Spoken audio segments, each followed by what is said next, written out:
Bitcoin prices are flirting with the $60,000 level again ahead of Coinbase's market debut this week. The largest U.S. crypto exchange is set to debut at the NASDAQ on Wednesday via a direct listing. Yahoo Finance anchor Zack Guzman is here for more on this one. Zack, it certainly seems as though all the planets are aligned for Coinbase on its direct listing day.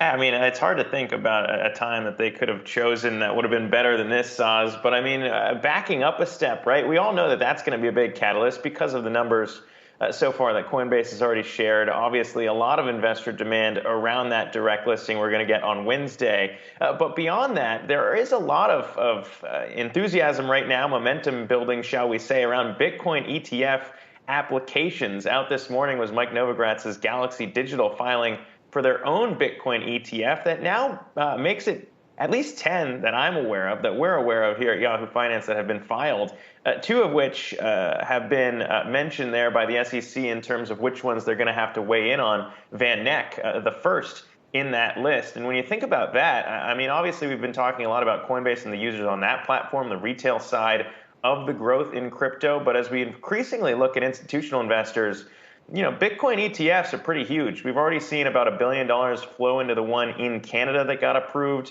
That's given a lot of hype and hope around what could happen here in the U.S. and what the SEC is going to say about these 10 applications. But Sozzi, I mean, that's going to be a fire hose if one of those does get approved. You got to think that the other 9 on that list probably would follow soon after. And what that means could be huge for the amount of money that would flow into Bitcoin and some of these other ETFs being floated out there. So yes, not only Coinbase right now is a catalyst, but also some pretty big institutional dollars that are waiting there if one of these ETFs should get approved by the SEC.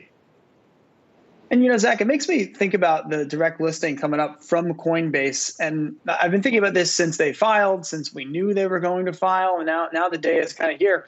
I mean, at this point, is Coinbase the best sort of de facto ETF, right? Is it the best kind of levered tracking stock to the price of crypto that gets you your exposure, but you don't have to actually deal with the custody issues, the compliance? It's just a regular old stock. And if you have the mandate to buy US listed stocks, well then, you know, Coinbase is going to fit right in there.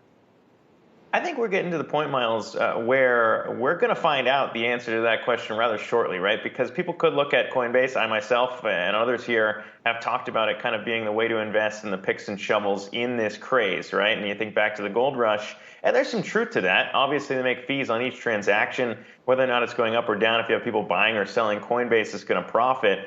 So volatility might be good, right? We talk about the markets in the traditional, you know, stock market. The exchanges tend to benefit from volume boosts. But when we talk about crypto itself, I think we're getting into a very interesting chapter here because we already have companies like MicroStrategy, Tesla adding it to their balance sheets, which makes them effectively also a crypto play as well. And it depends what investors are going to want to target. Obviously, there would be more clean ways to target one of these specifically. If you're looking at Bitcoin, obviously a Bitcoin ETF seems to be the best play there. But when you broaden out, all of these things in general tend to trade in lockstep, right? When we think about Bitcoin and the way that that will trade generally has an impact on the altcoins as well. But the farther and farther along we go, you have to expect that some of these are going to start to break off once these projects get a little bit more developed and you start to see how these things are getting built out. Particularly, we could point to stable coins and what we've seen there in the Winklevoss twins trying to build out.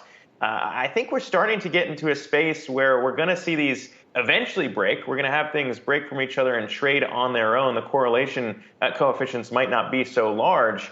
But yeah, you're right. I think at some point we're going to start to see this space mature. I think the ETF might be one step for people to kind of try and target maybe Bitcoin versus Ethereum, should those follow as well. But I think this week's going to be very interesting. The Coinbase one, people have been waiting a long time for this. Obviously, a lot of people have been pointing to that as a big catalyst. We'll see what happens Wednesday, but obviously, depending on where that goes, I think it's going to bring a lot more eyeballs to the space, guys.